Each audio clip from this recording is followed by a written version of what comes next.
పూర్వకాలం కళింగ దేశమునందు ఒక బ్రాహ్మణుడు కలడు. అతనికి సుశీల అనే ఒక కూతురు కలదు. ఆమెకు చిన్నతనమున తల్లి చనిపోయినందున సవతి తల్లి పిల్లల్ని ఎత్తుకోమని చెప్పుచూ కొంచెం బెల్లం ఇచ్చేది. ఆ సుశీల సవతి పిల్లలను ఆడించుచూ ఇంటి వద్ద సవతి తల్లి మార్గశిర లక్ష్మి పూజ చేయుట చూసి ఆమె కూడా మట్టితో మహాలక్ష్మిని చేసి జిల్లేడు పూలతో ఆకులతోనూ పూజ చేసేది. ఆడుకోమని ఇచ్చిన బెల్లాన్ని నైవేద్యంగా పెట్టుచూ ఆడుకునేది సుశీల. ఇలా కొన్నాళ్ళకు సుశీలకు వివాహం అయినది. అత్తింటి వాకు పోవుచూ తాను తయారు చేసుకున్న లక్ష్మీదేవి మట్టి బొమ్మను తీసుకుని వెళ్ళింది. ఇలా వెళ్ళిన వెంటనే కన్నవారు నిరుపేదలు అయినారు. ఈమె ఇంట మహదైశ్వర్యం అనుభవిస్తున్నారు. పుట్టింటి వారి కెడక దరిద్రులైన సంగతి తెలుసుకొని సుశీల చాలా బాధపడుతుంది. తల్లి దరిద్రమును భరించలేక కొడుకుని పిలిచి, నాయనా, నీ అక్క ఇంటికి వెళ్ళి ఏమైనా డబ్బు తీసుకురామని చెప్పి పంపించింది. సుశీల ఇంటికి తమ్ముడు వెళ్ళి వారి దరిద్రం గురించి చెప్పాడు. దరిద్రమును తెలుసుకున్న ఒక కర్రను దొలిపించి దాని నిండా ఉరహాలు పోసి అతనికి ఇచ్చింది. ఆ చిన్నవాడు కర్రను పట్టుకొని వెళ్తుండగా దారిలో కర్ర వదిలి వెళ్ళిపోయాడు. ఆ కర్ర ఎవరో తీసుకొని వెళ్ళిపోయారు. ఇంటికి వెళ్ళిన కొడుకుని తల్లి ఏం తెచ్చావని అడగగా ఏమీ తేలేదని చెప్పాను. మన దరిద్రం ఇంతే అని అనుకున్నారు. కొంతకాలం తర్వాత సుశీల తమ్ముని పరిస్థితి అడిగి తెలుసుకున్నది. వారి దరిద్రంలో ఎటువంటి మార్పు లేదని తెలిసింది. ఒక చెప్పుల జత తెప్పించి వాటిలో వరహాలు పోసి కుట్టించి వాటికి గుడ్డ చుట్టూ తమ్మునికి ఇచ్చి అది తీసుకుని వెళ్ళి తండ్రికి ఇమ్మని చెప్పాను.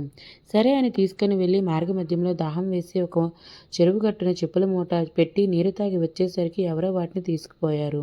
జరిగిన విషయం తల్లికి చెప్పాడు. తల్లి జరిగిన దానికి బాధపడి మన దరిద్రం ఇలాగెందుకు ప్రాప్తించిందో అనుకొని మరలా కొన్నాళ్ళకు కొడుకును పంపిస్తూ ఈసారైనా జాగ్రత్తగా తీసుకురమ్మని చెప్పాను. అక్కకు పరిస్థితి ఇదివరకు ఉన్నట్టే ఉందని చెప్పాను. అప్పుడు సుశీల ఒక గుమ్మడి పండు తెప్పించి తొలిచి దాని నిండా వరహాలు నింపి ఆ పండు అమ్మకి ఇమ్మని చెప్పింది.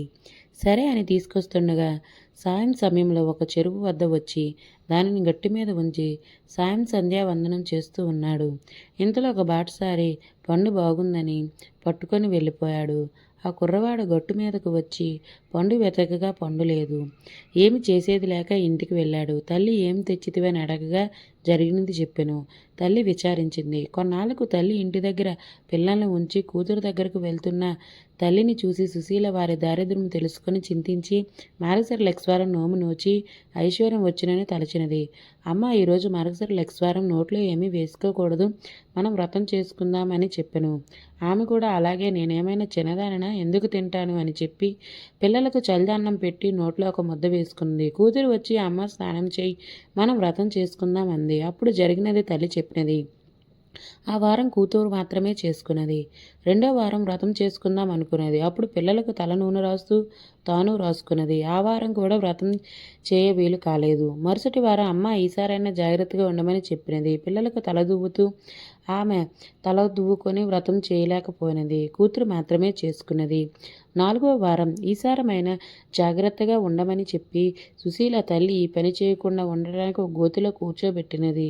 పని అయిన తర్వాత అమ్మను తీసుకొని వచ్చి స్నానం చేస్తే పూజ చేసుకుందాం అని పిలవగా తల్లి, పిల్లలు అరటిపండు తిని నేను కూర్చున్న చోట అరటి తోలు వేశారు, నిన్న తోచక అది తిన్నా అని చెప్పింది. అయ్యో అని తలచి కూతురు పూజ చేసుకొని 5వ వారం మార్గశిర లక్ష్వార వ్రతం ఆఖరి వారం. అప్పుడు సుశీల తల్లిని తన కొంగు కట్టుకొని పని పూర్తి చేసుకొని తల్లిచే స్నానం చేయించి వ్రతం చేయించినది. పూర్ణకుడుములు తల్లిచే నైవేద్యం పెట్టించింది. కానీ మహాలక్ష్మి దూరంగా వెళ్ళిపోయింది. ఏమి అమ్మ అలా వెళ్ళిపోతున్నావు అని అడగగా, నీ చిన్నతనంలో నీవు బొమ్మలతో ఆడుకుంటుంటే మీ అమ్మ చీపురుతో కుట్టింది, అందుకే అని చెప్పింది. అప్పుడు తన తల్లి చేసిన దానికి క్షమించమని ప్రార్థించింది. మళ్ళీ నీ తల్లి చేత వ్రతం చేయించమని అదృశ్యమైనది మహాలక్ష్మి. సరే అని మొదటి వారం పొలగం, 2వ వారం అట్లు, 3వ వారం తిమ్మనాలు, అప్పాలు, పరమాన్నం, 4వ వారం చిత్రాన్నం, గారెలు, పుష్యమాసంలో మొదటి వారం పూర్ణకుడుములు వడ్డించి తల్లిచే నోము చేయించింది. కథ అక్షింతలు తల మీద వేసుకున్నారు. అప్పటి నుండి ఆమెకు సకల సంపదలు కలిగి అత్యంతమందున విష్ణులోకమునకు వెళ్ళెను.